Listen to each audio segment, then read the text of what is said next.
할렐루야. 네, 금요 성령 집회에 오신 여러분 환영합니다. 축복합니다. 금요일 저녁에 이렇게 우리가 예배의 자리로 오기가 참 쉽지 않습니다. 그렇지만 하나님께서 우리의 마음 가운데에 성령께서 이 자리를 기뻐하게 하시고 또 순종하여 나오신 줄로 믿습니다. 그래서 하나님이 허락해 주시는 마음을 갖기를 원합니다. 순종의 마음, 또 감사의 마음, 기쁨의 마음으로 그렇게 말씀 듣고 기도하는 귀한 시간 되실 수 있기를 바랍니다.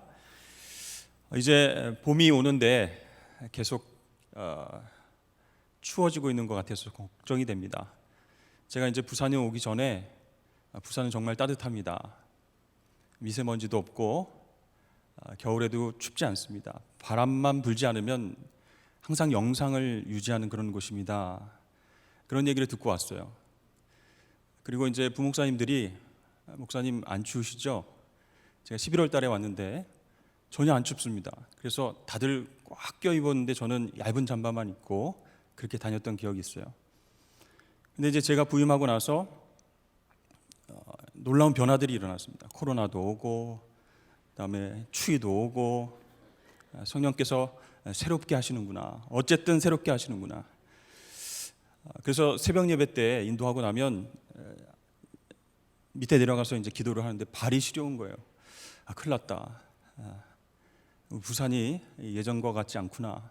그렇지만 하나님께서 여러분 우리에게 봄을 허락해 주실 줄로 믿습니다.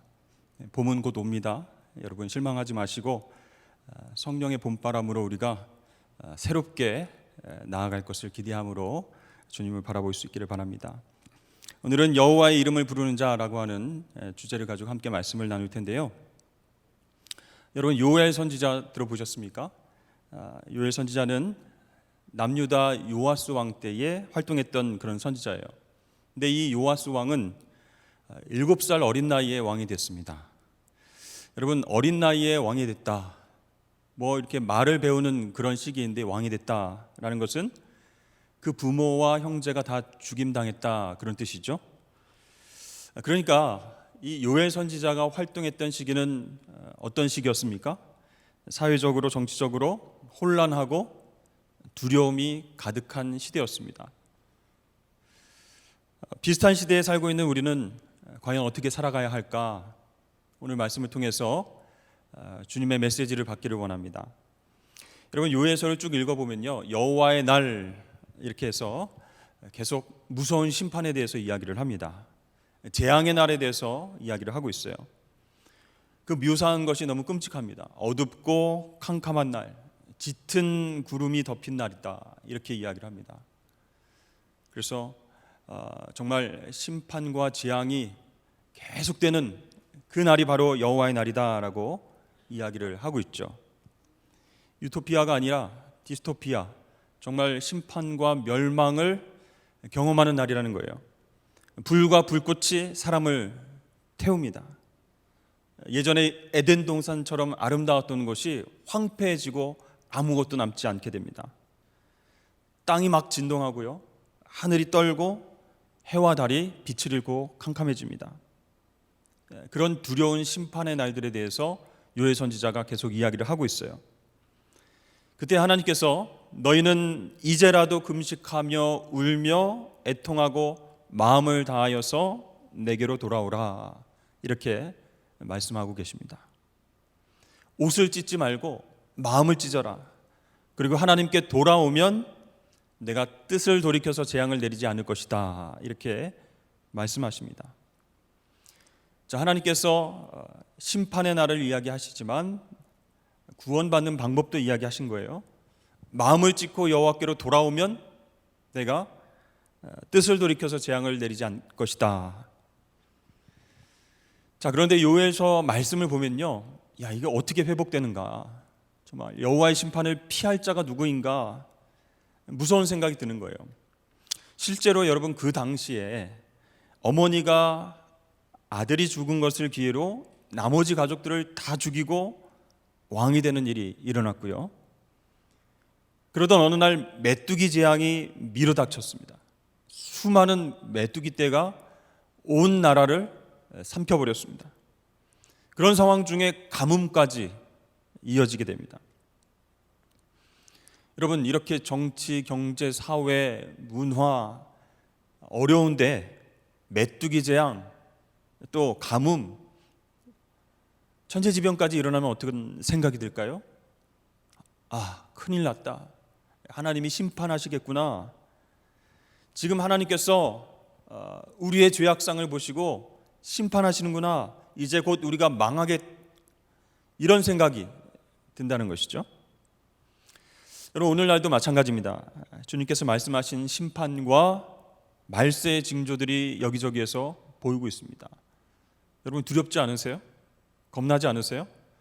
매번 뉴스에서 나오는 얘기니까 이제는 좀 괜찮아지셨습니까? 지진과 산불이 세계 곳곳에서 일어나고 있고요. 가뭄과 홍수 때문에 많은 사람들이 고통당하고 있습니다. 기후온난화로 인해서 기상변화가 있죠. 그래서 우리 부산도 영향이 있는 거예요. 그런 모든 것들이 우리를 불안하게 합니다. 마지막 때가 온 것이 아닌가.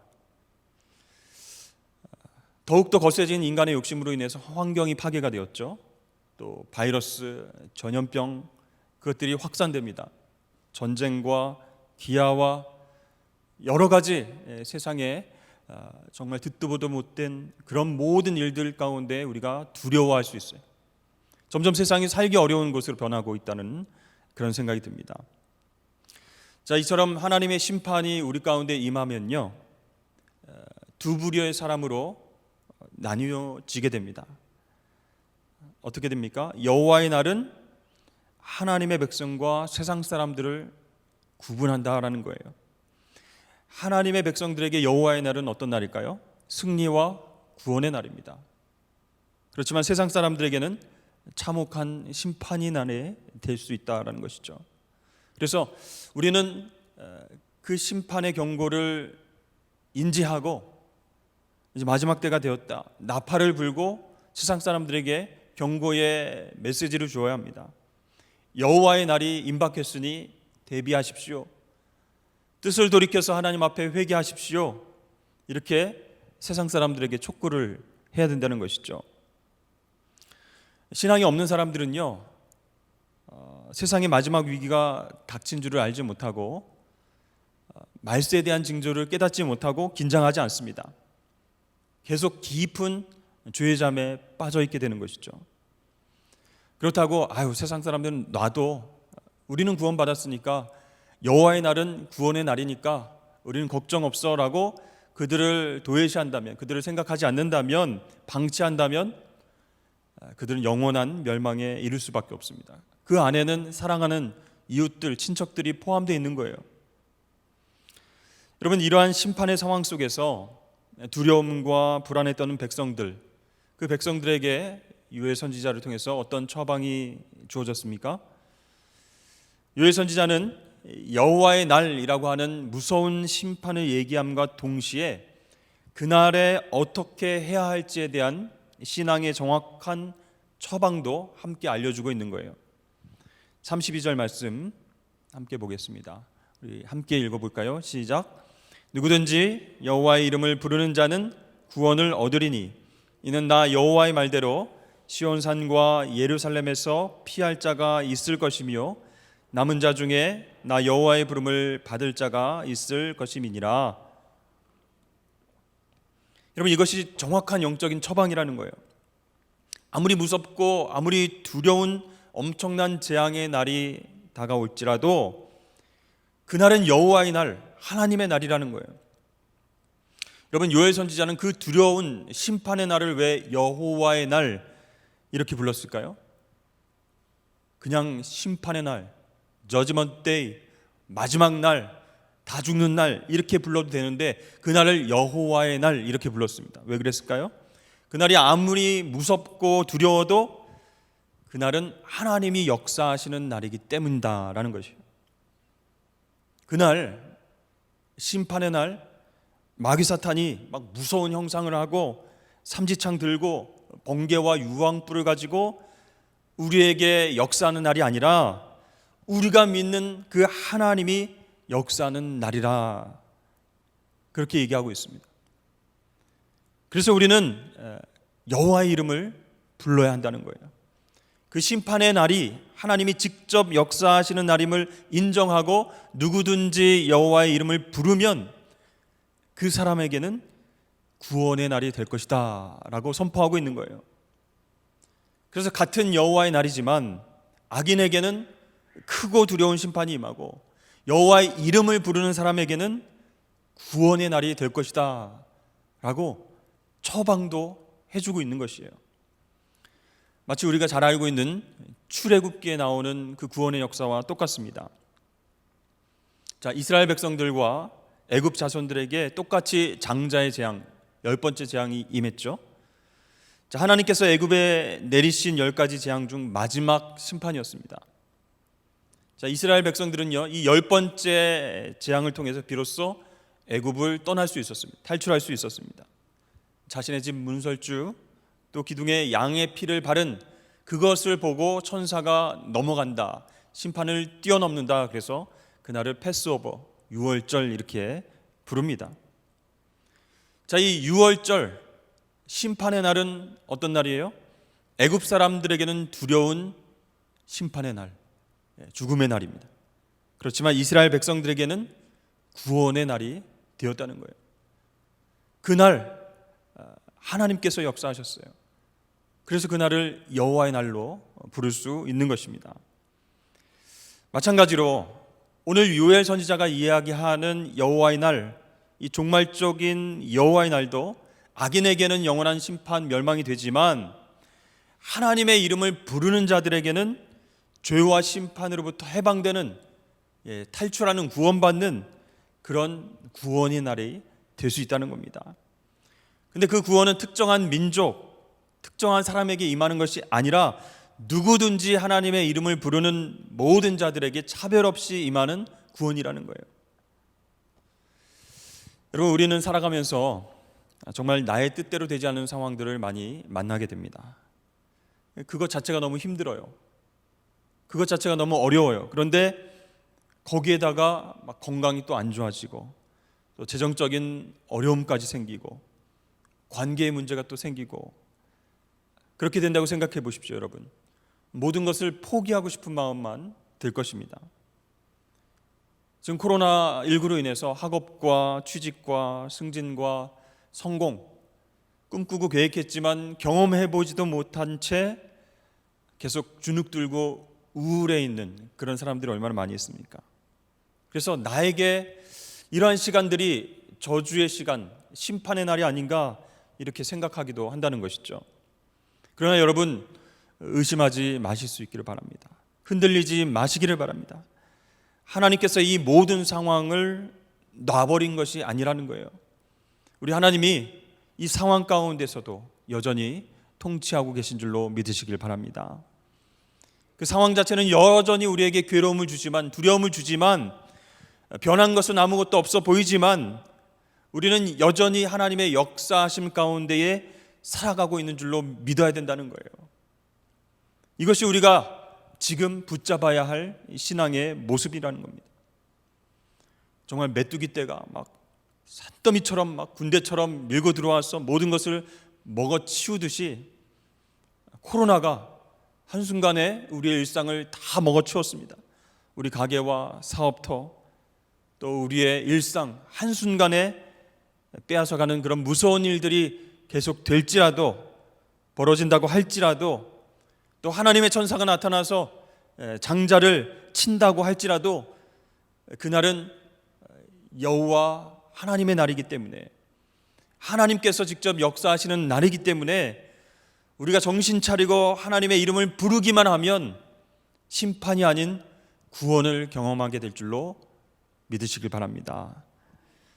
여러분, 여기서 여호와의 이름을 부른다, 하나님의 이름을 부른다라는 것은 단지 입술로 하나님, 하나님, 주여, 주여 이렇게 부른다는 그런 뜻이 아닙니다.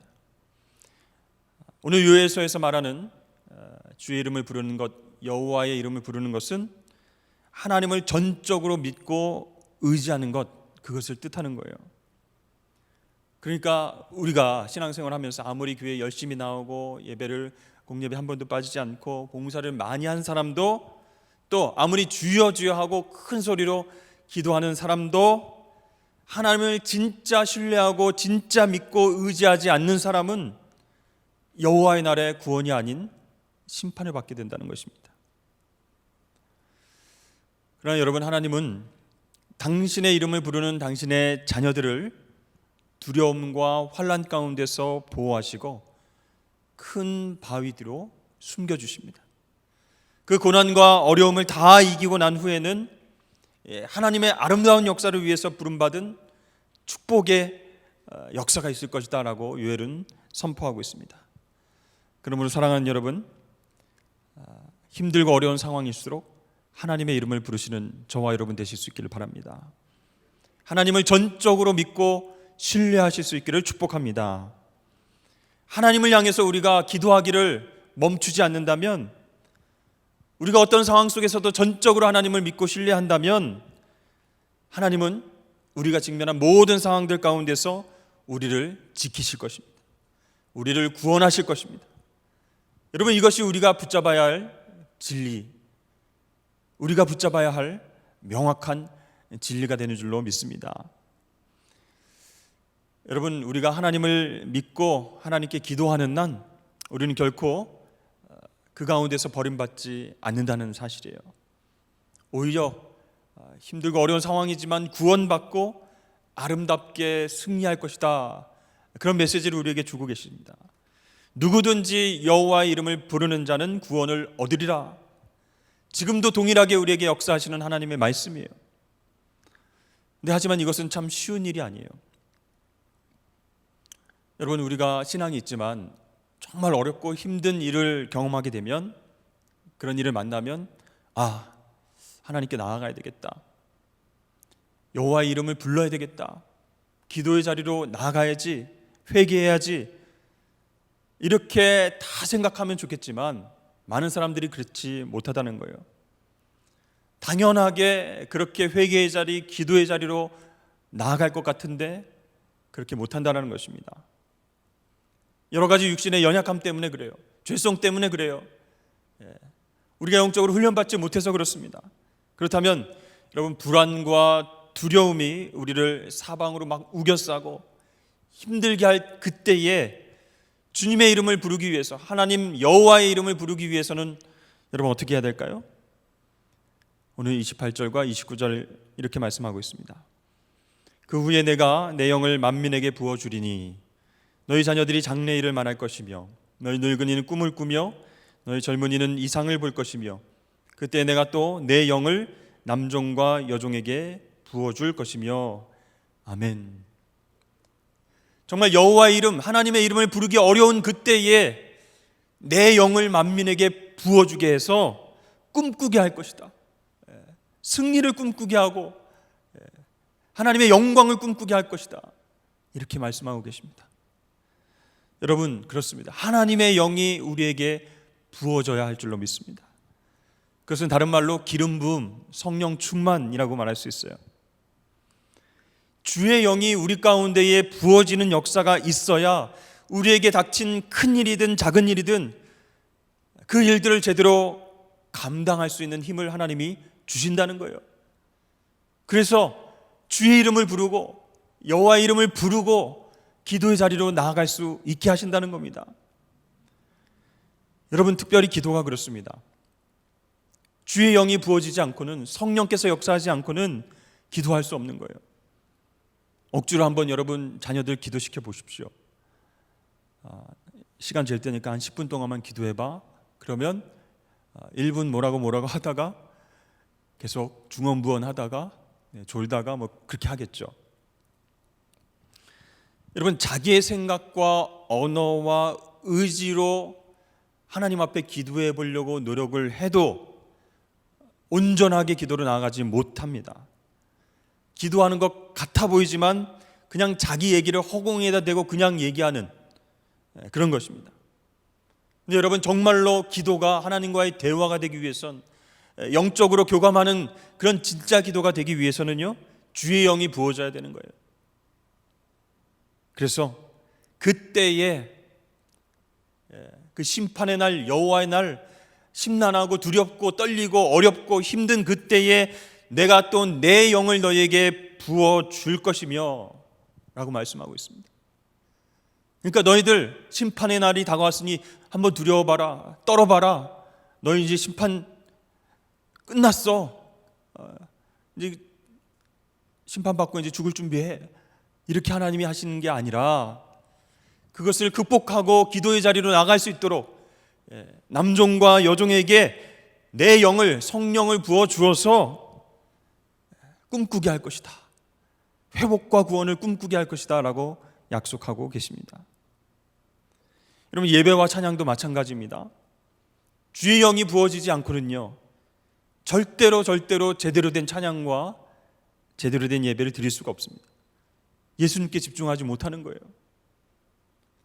우리 아까 찬양팀도 함께 찬양했지만 주의 영이 역사하셔야지, 성령께서 역사하셔야지 우리 마음 깊은 곳에서부터 주님을 기뻐하면서 찬양이 나오게 되어 있다는 거예요. 여러분, 우리가 예배 시간에 나와서 1시간 정도 예배를 드리는데 그 시간 동안 주님께 집중하지 못하고 집에 있는 걱정, 근심, 두려움 모든 것들을 싸가지고 와서 예배당에 앉아있지만 그것을 하나하나 풀어놓고 이건 어떡하지, 저건 어떡하지, 예배 끝나고 뭘 해야 되지, 몸만 예배당에 왔다가 그냥 나가는 경우가 있다는 겁니다. 주의 영이 부어지지 않으면 우리의 예배가 하나님 앞에 온전하게 드려질 수 없다는 겁니다. 여러분, 관계의 문제도 마찬가지예요.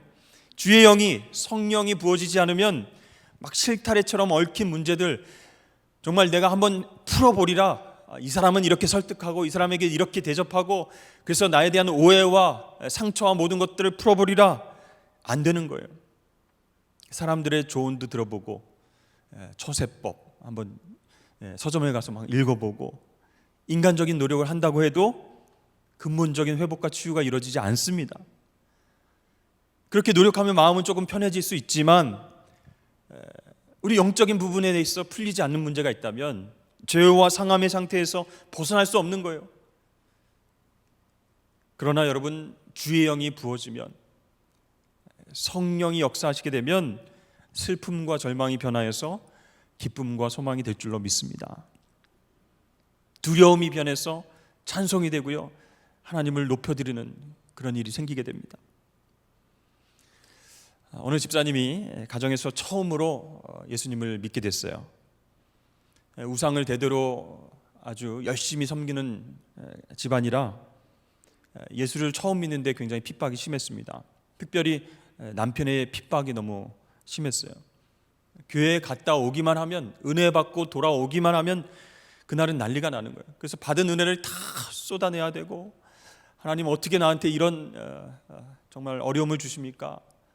은혜 받고 기뻐하고 막 성령 충만해서 돌아왔는데 남편의 그 핍박으로 인해서 심령이 상하는 거예요. 너는 일요일마다 왜 이렇게 차려입고 화장을 하고 교회를 가느냐? 응? 다른 남자가 생겼느냐? 교회 가면 뭐가 좋으냐? 왜 헌금을 바리바리 싸들고 가서 교회 목사에게 주고 오느냐? 하여튼 예배만 드리고 왔다 하면은 그 남편이 역사하는 거예요. 그래서 이 집사님은 견디다 못해서 결국 집을 나왔습니다. 가출을 했어요. 근데 어디 갈 데가 있겠습니까? 답답하고 힘들고 어려운 마음에 그 길로 기도원으로 올라갔어요. 근데 1월달이었고 굉장히 추운 날씨였는데 아무런 채비도 없이 그냥 맨몸으로 갔어요. 무작정 기도원에 올라가서 차가운 마룻바닥에 무릎을 꿇고 앉아서 하나님 앞에 가장 먼저 이렇게 기도했습니다. 하나님, 저를 그냥 데려가 주세요. 천국으로 데려가 주세요. 너무 괴롭습니다. 주님을 내가 우리 가정에서 처음 믿고 기쁨으로 신앙생활을 시작했는데 남편의 핍박 때문에 너무 어렵습니다. 나를 데려가시지 않으려면 이길 힘을 주시던지 알아서 하십시오 하고 막 주여 이렇게 주님의 이름을 부르면서 울면서 기도했습니다. 그리고 그 기도원에서 진행되는 그 일주일 동안의 집회에 계속 참석했어요. 근데 금요일 새벽에 주님의 십자가를 바라보면서 기도를 하는데 그 추운 날씨에 성령께서 정말 따뜻한 온기로 불처럼 자신에게 임하는 것을 경험했다고 합니다. 그러면서 확 마음에 깨닫게 해주시는 것이 있었는데, 나 같은 사람도 하나님이 사랑하셔서 정말 내 마음 가운데에 성령님을 보내주셨는데 내가 남편을 사랑하지 못하는 게 말이 되는가? 남편이 구박한다고 해서 그를 미워할 수 있겠는가? 그를 혼자 지옥에 보낼 수 있겠는가? 내가 남편 얼마든지 사랑할 수 있지. 성령님이 그런 마음을 주신다는 거예요. 여러분, 주의 영 성령이 임하시자 남편을 향한 마음이 정말 이상할 만큼 싹 바뀌었다라는 거예요. 그래서 그 집사님이 집으로 돌아와서 남편에게 말합니다. 여보, 나를 구박해줘서 참 고맙습니다. 네, 덕분에 내가 기도원에 가서 은혜 받았습니다. 말할 수 없는 하나님의 은혜와 사랑을 받고 왔습니다. 그러면서 막 눈물을 흘리면서 남편에게 한마디 했어요. 나만 이 좋은 예수님을 믿을 수 없지 않습니까? 하면서 남편에게 예수 믿자고, 교회 가자고 그렇게 한마디 했어요. 이 남편이 어이없어진 거죠. 일주일 동안 가출하고 와가지고는 정말 눈물을 흘리면서 이 좋은 예수님 나만 믿을 수 없다고 하니까 미쳤나, 더 심각해서 돌아왔나. 근데요, 거기서 끝난 것이 아니고 이 여집사님은 몇 주 동안 정말 지극정성으로 남편을 사랑하고 섬겼습니다. 하여튼 나를 핍박하든 나를 못살게 굴든 상관없이 성령께서 그런 마음을 주신 거예요. 나도 변화시켜 주셨는데 남편을 사랑할 수 있지 않겠는가? 하나님께서 그 영혼도 사랑하시면 성령을 부어주시지 않겠는가? 그러면서 막 더 반찬도 막 신경 써서 하고 더 사랑하고 섬기고 그렇게 했습니다. 어느 주일 아침에 갑자기 남편이 외투 좀 줘요 이렇게 얘기를 합니다. 그래서 아니 오늘 쉬는 날인데 어디 가세요? 라고 물어봤더니 그 아내에게 남편이 말합니다. 나 오늘부터 교회 갈 겁니다. 그렇게 해서 남편이 전도되고 구원받게 되었습니다. 성령 하나님께서 그 여집사님의 마음을 바꿔주시지 않았다면, 정말 성령의 체험을 깊이 하지 않았다면 그 관계가 완전히 틀어져서 나도 모르겠다, 이혼하고 나만 예수 믿고 나만 구원받으란다, 이렇게 됐을 수도 있잖아요. 여러분, 주의 영이 임할 때 우리는 사랑할 수 없는 사람도 사랑할 수 있게 되고요, 원수도 용서할 수 있게 되는 것입니다. 관계의 문제가 풀린다는 거예요. 내 힘으로는 안 되지만 주의 영이 임할 때 그게 된다는 거예요. 가능하게 된다는 거예요. 여러분, 우리는 이 시대에 주의 영, 성령이 부어진 자로 살아가야 할 줄로 믿습니다. 가정이 파괴되고 정말 자녀가 부모를 멸시하고 죽이기까지 하는 그런 험한 세상입니다. 또 코로나로 인해서 영적으로, 정서적으로, 또 육적으로 피곤하고 지쳐있는 상황이에요. 미래를 내다볼 수 없는, 그래서 우울하고 자포자기하고 두렵고 힘든 나날을 우리가 살아가고 있어요. 또 돈이 최고의 가치가 되어서 서로를 속이고 그것을 위해서 목숨을 걸고 죽이고 속이고 이런 사람들이 더 많아졌습니다. 이런 종말의 때에 여러분 어떻게 견디실 수 있겠습니까? 어떻게 내 힘으로 이 세상을 이겨내면서 살아갈 수 있겠습니까, 여러분?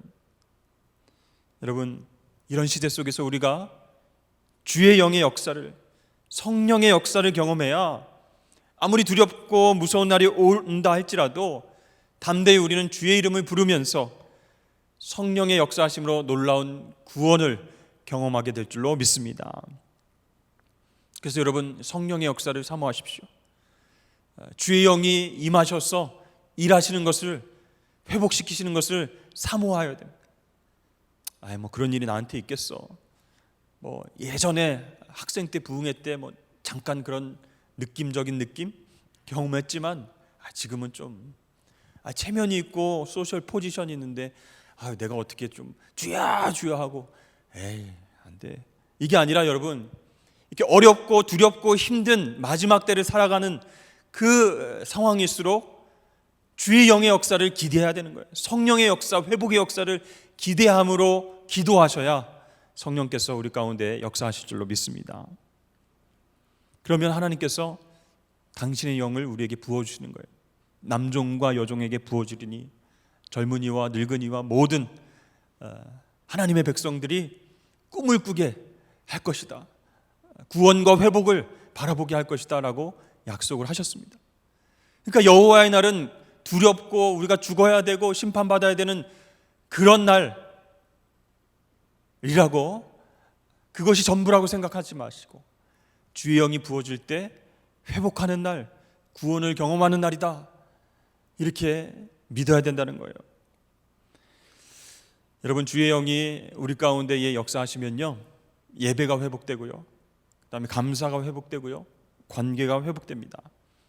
그렇게 성령 충만을 통해서 이 어려운 시대를 살아가는 삶의 현장에서 저와 여러분이 구체적인 회복의 간증들을 경험하고 그 은혜를 많은 사람들에게 나눠줄 수 있는 저와 여러분 되실 수 있기를 주의 이름 축복합니다.